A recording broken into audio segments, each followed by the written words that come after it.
Namaste friends, myself Dr. Supriya Sogule. I am working as assistant professor in DRK College of Commerce.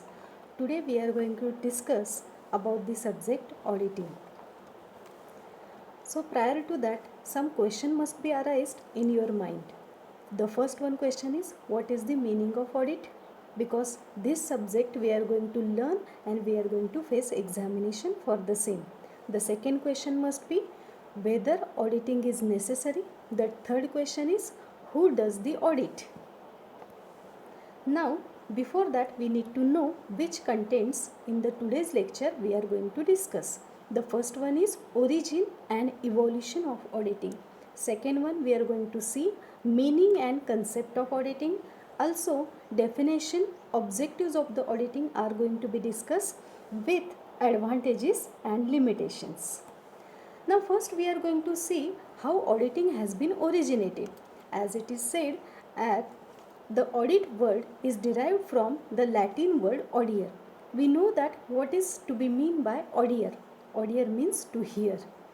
Prior to 18th century, the origin of auditing may be traced back to the 18th century when the practice of large scale production was developed as a result of industrial revolution. It is seen that there was a rapid growth in the size of business firm, with also joint stock companies number were increased. So it necessitated that there should be expert person or group of person must assure about the correctness and fair view about the accounts to the investors and stakeholders. Now we should know what is mean by audit. As earlier we have discussed, prior to 18th century, olden times, it is to be said that audit means or the auditor is that person who hear the information from others and then dictates to the person who is interested or who has said him that you should do this work. So what previously people used to do, that they used to appoint the expert person, and that expert person comes to know all the whole year's transaction. He hears all them from the others and then dictate the narration to the interested party who appointed him or her. Now after the industrial revolution, we have seen that there have been lot of changes have been occurred. Nowadays audit is to be said that audit is the process of examination of the books of accounts, vouching of the documentary evidences, verification and valuation of the assets and liabilities, and lastly reporting. Now we must see a definition by the popular author Spicer and Pegler. An audit may be said to be such an examination of the books and accounts and voucher of the business. So it is must that we should understand audit is an examination work. We know what is meant by examination. Examination is an independent inspection of what? Then regarding the books of accounts. What is meant by books of accounts? We know that books of accounts are the financial statement. Popularly or more important statements are trading profit and loss account and the balance sheet. Then why we are going to conduct the examination of the books of accounts? Because the auditor has to satisfy himself, not to the others. The auditor is an expert person. He has to satisfy to himself that whether the books of accounts which are reflecting the financial position of the organization, on which financial position the statements are prepared, and on the basis of these statements the all people who are prospective investors or the people who are the stakeholders who have stake in the business, their decisions are depending on the financial statements. Take one example. If suppose we are the investors at Reliance, so it is very difficult to us to visit physically to the Reliance organization to know that what is going to happen with our share investment. So what we used to do, we used to check annual reports and we used to see the financial statement. So with that view of financial statement, we get assurance that okay, this sort of share capital has been invested in particular asset or in particular production areas. But now only financial statement can provide the data regarding the numbers which are relating to the profits, losses, assets and liabilities. Itself the financial statement is not going to assure that all these figures, all these entries are correctly recorded or not. So therefore that assurance is given by the auditor. So auditor starts his work with the examination of the books and accounts. Later on, what kind of assurance or satisfaction he has to give himself that whether true and fair view is reflected from the financial statements or not. What is meant by true and fair view regarding the financial statement? The first financial statement is trading profit and loss account, and true and fair view regarding the trading profit and loss account is the correct amount of the profit or loss must be shown by the trading profit and loss account, and regarding the balance sheet the correct amount or the fair view must be reflected regarding the business position should be disclosed from the balance sheet. So these are the two important aspects regarding true and fair view of the profit and loss account or of the balance sheet. Now we need to know what are the objectives of the auditing. Before starting the audit procedure, the auditor has to keep in mind that these are the two important objectives of the audit. The first objective is called as primary objective. That primary objective is the auditor has to satisfy himself and he has to form an opinion that true and fair view is reflected from the financial statement. And the second important secondary objective is detection and prevention of the errors and detection and prevention of the frauds. Now friends, we need to know what is meant by error. Error means a mistake which is not deliberately committed. We know that we all are natural human beings, so we are not machines. Machine can have 100% accuracy level, but some of the time due to our some of the surrounding situations or some behavioral mistakes may happen. Those are called as errors which are not deliberately committed. First one error is called as error of omission. Omission means what? Suppose we forgot to record a part of the journal entry or the full entry. If we forgot to record, then that error is called as error of commission, error of omission. Then second one is error of commission. What is mean by error of commission? Suppose by mistake we record incorrect figure, then it is called as error of commission. It is also called as mathematical error. The third kind of error is principal error. We know that accounting is based on the principles of accounting. That is also generally called as GAAP. GAAP means generally accepted accounting principles. Every nation has their own GAAP. Also, we need to follow Indian accounting standards. So, suppose during the recording procedure or during the accounting procedure, we mistake in following the principles or standards, then it is called as principal error. For example, as we know that revenue expenditure only to be recorded in the financial statement and not the capital expenditure is to be recorded in the profit and loss account. So therefore, if suppose by mistake you record capital expenditure in the profit and loss account, then that error is called as principal error. The next one is compensating error. Compensate means what? Suppose any mistake is committed by us. So to cover up that mistake, there another error is to be committed, and that error is called as compensating error. For example, suppose Mr. A has deposited amount in the bank account. So A's account must be credited because he has deposited amount, but by mistake B's account get credited. So what we need to do?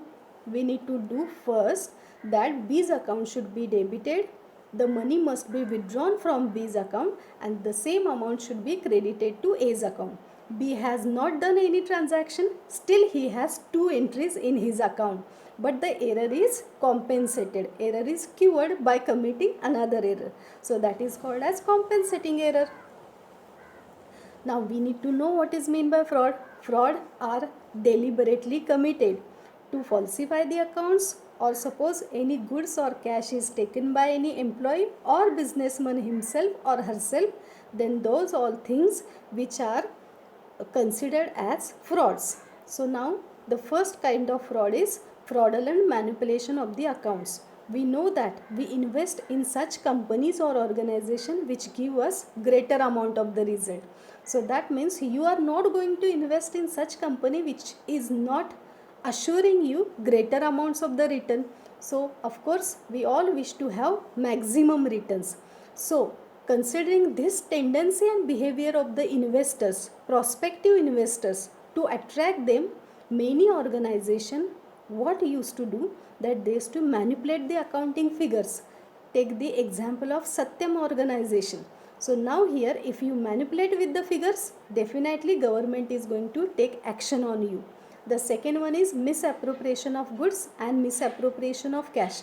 As the figures are shown in your financial statement, they must be actually exist in your organization, and those things are going to be verified during the verification and valuation of the assets, which two are important aspects of the process of auditing.